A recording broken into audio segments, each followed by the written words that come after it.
Hai teman-teman, di video kali ini kita akan membahas tentang psikologi kognitif, yaitu bidang psikologi yang mempelajari proses mental seperti berpikir, belajar, mengingat, dan mengambil keputusan. Jadi psikologi kognitif itu sangat penting ya, karena membantu kita memahami bagaimana manusia memproses informasi dan menggunakannya dalam kehidupan sehari-hari. Kali ini kita akan membahas psikologi kognitif dari Jean Piaget. Yuk simak penjelasannya.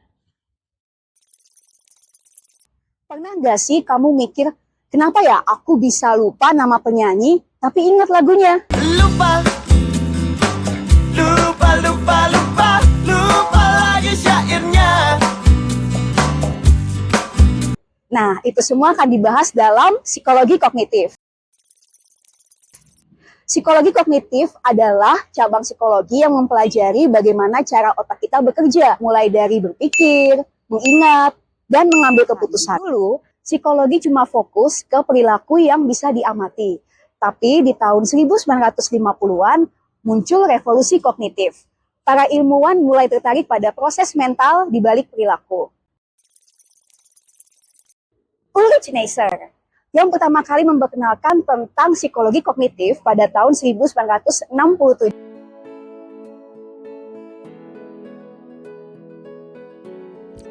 Ulrich Neisser dikenal sebagai Bapak Psikologi Kognitif Modern. Lahir pada tanggal 8 Desember 1928 di Jerman dan wafat pada 17 Februari 2012 di New York, Amerika Serikat. Beliau dikenal pada bidang psikologi kognitif, memori, dan juga persepsi. Neisser adalah seorang psikolog Amerika yang dikenal luas sebagai tokoh utama dalam perkembangan psikologi kognitif. Ia memainkan peran penting dalam menggeser fokus psikologi dari pendekatan behavioristik ke pendekatan yang lebih berorientasi pada proses mental internal, seperti berpikir, mengingat, dan memahami.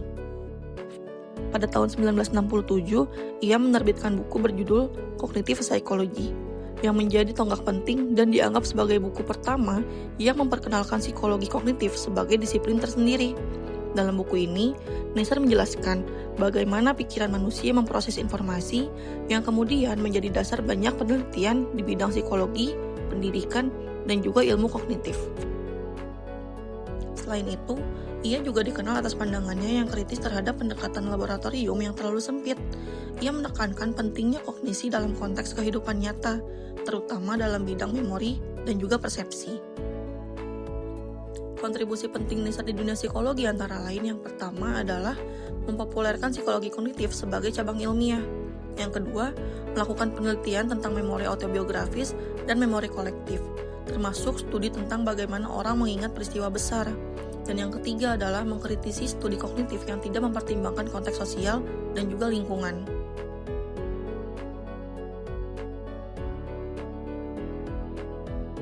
Dan tentu saja, Jean Piaget. Tokoh ini menjelaskan bagaimana anak-anak membangun cara berpikirnya dari tahap demi tahap.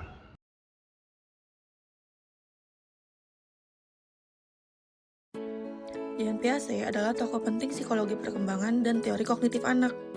Piaget lahir tanggal 9 Agustus 1896 di Swiss dan wafat pada 16 September 1980 di Swiss. Beliau dikenal pada bidang psikologi perkembangan dan epistemologi genetik. Piaget adalah seorang psikolog dan ahli biologi asal Swiss yang terkenal karena teori tahap perkembangan kognitif pada anak.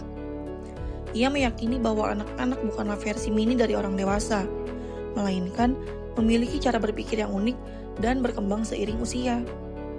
Piaget mengembangkan 4 tahap utama perkembangan kognitif, yaitu yang pertama adalah sensori motor, yang kedua praoperasional, yang ketiga operasional konkret, dan yang terakhir adalah operasional formal.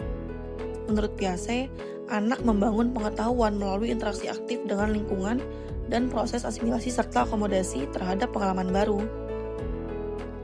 Kontribusi penting Piaget dalam dunia psikologi antara lain yaitu merintis studi ilmiah tentang perkembangan berpikir anak-anak. Yang kedua, memperkenalkan konsep skema, asimilasi, akomodasi, dan ekuilibrasi dalam pembelajaran. Lalu yang ketiga, mempengaruhi pendidikan modern dengan menekankan peran aktif anak dalam proses belajar. Hari ini psikologi kognitif dipakai di mana-mana loh, dari pendidikan, terapi, hingga pengembangan AI. Jadi kalau kamu penasaran kenapa kita berpikir seperti ini, disitulah psikologi kognitif bekerja. Bayangkan dunia adalah teka-teki raksasa dan setiap anak adalah detektif kecil yang berusaha untuk memecahkannya. Tapi gimana ya cara mereka memahaminya?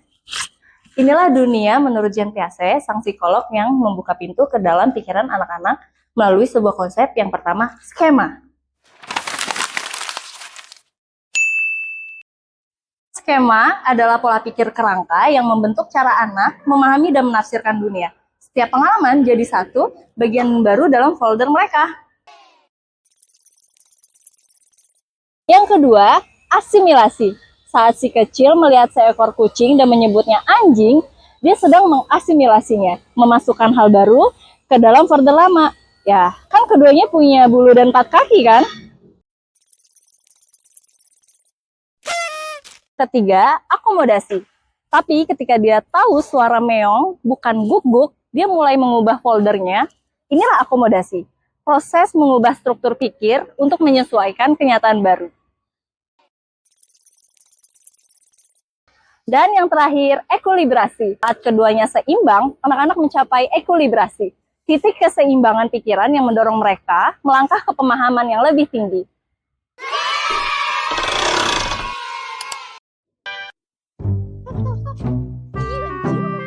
Oh, pulang lah.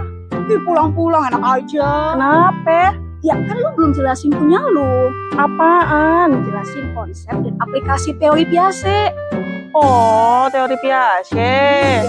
Ya udah bentar, gue parkirin motor dulu. Cepetan. Tapi ntar ikut gue ya, gue jelasin. Udah, ayo atuh. Yuk, let's go. Nih, Kak Gisel, sama teman-teman juga sekalian, aku mau ngejelasin tentang aplikasi dari teori psikologi kognitif yang dibawain oleh Jean Piaget, terutama dalam bidang pendidikan dan perkembangan anak, meliputi yang pertama, pengajaran sesuai tahap perkembangan, yang dimana anak itu belajar paling efektif saat materi sesuai dengan tahap kognitifnya. Nah, tahapan perkembangan anak menurut Jean Piaget itu, yang pertama itu adalah tahapan sensori motor, yaitu 0 sampai 2 tahun. Yaitu, anak belajar lewat gerakan dan indera. Dunia itu sesuatu yang bisa disentuh dan dirasakan. Nah, tahapan keduanya itu yaitu pra-operasional, yaitu usia 2 sampai 7 tahun, yang dimana anak mulai bisa bicara dan berimajinasi, tapi masih sulit memahami logika atau sudut pandang orang lain. Terus tahapan ketiganya yaitu operasional konkret, yaitu usia 7 sampai 11 tahun, yang dimana anak mulai bisa berpikir logis asal tentang hal konkret, seperti angka atau benda nyata. Dan tahapan terakhirnya itu yaitu operasional formal, yaitu untuk anak usia 12 sampai 12 tahun ke atas, yang dimana anak mulai berpikir abstrak, kritis, dan bisa menganalisis ide atau kemungkinan yang lainnya. Intinya, anak itu bukan miniatur dewasa, melainkan cara berpikir mereka berkembang, bertahap sesuai dengan usianya. Nah, kan tadi lu baru nyebutin satu doang nih. Ini masih ada yang lain dong? Ada. Tadi kan baru pengajaran sesuai tahap perkembangan doang. Nah, masih ada yang lainnya lagi. Tapi bakalan bosen kalau cuma duduk di sini. Sambil jalan aja, mau nggak? Yuk, let's go. Nah, yang kedua ini yaitu belajar aktif atau active learning. Yaitu Piaget mengemukakan bahwa anak membangun pengetahuannya sendiri. Maka, guru tuh sebaiknya menjadi fasilitator, bukan sebagai penceramah. Nah, contohnya itu, eksperimen langsung, eksplorasi mandiri, sama diskusi kelompok. Terus, yang ketiga, yaitu menghargai kesalahan sebagai proses belajar. Jadi, kesalahan itu dilihat sebagai bagian dari proses belajar, proses adaptasi skema kognitif, seperti asimilasi dan akomodasi, bukan sebagai kegagalan. Nah, yang keempat, yaitu penggunaan metode discovery learning, yaitu siswa diajak menemukan konsep sendiri melalui eksplorasi, bukan diberi jawaban langsung. Nah, yang terakhirnya yaitu perencanaan kurikulum bertahap, yaitu materi pendidikan atau materi pelajaran disusun konkret ke abstrak. Nah, mengikuti perkembangan logika dan pemahaman anak. Gitu. Jadi, teori Piaget ini banyak digunakan dalam kurikulum PAUD dan SD, serta dalam desain media pembelajaran berbasis perkembangan kognitif anak. Oke, sekarang kita bahas seberapa oke sih teori Piaget ini dan gimana kalau misalnya dibandingin sama teori lain. Misalnya sama teori dari Julian Rotter. Jadi gini, Piaget itu percaya kalau cara anak berpikir itu berkembang seiring bertambahnya umur. Anak-anak belajar dari lingkungan, terus pelan-pelan ngerti dunia di sekitarnya lewat tahapan-tahapan tertentu. Nah, beda banget sama Rotter. Dia lebih mikirin kenapa orang ngelakuin sesuatu. Fokusnya tuh ke locus of control, alias berapa besar kita ngerasa bisa ngatur hidup kita sendiri. Jadi kalau Piaget mikirin gimana kita mikir, kalau Rotter mikirin kenapa kita bisa bertindak. Jawabannya berguna banget, khususnya buat guru atau orang tua. Karena lewat teori ini, mereka jadi tahu cara ngajarin anak sesuai sama tahapan perkembangan otaknya. Tapi ya nggak sempurna juga sih. Piaget kadang terlalu mengeneralisasi kayak semua anak tuh bakal sama perkembangan pikirannya di umur tertentu. Padahal kenyataannya tiap anak berbeda-beda dan dipengaruhi juga sama lingkungan sosial. Tapi intinya, teori Piaget tetap keren dan masih sering dipakai sampai sekarang. Nah, intinya psikologi kognitif tidak hanya tentang teori, tapi benar-benar hadir di sekitar kita. Jadi misalnya kalian tertarik nih dengan bagaimana otak kita bekerja, ini adalah teori yang sangat menarik untuk dipelajari. Kalau kalian suka sama video kita, jangan lupa like dan share ya. Sampai jumpa di video berikutnya.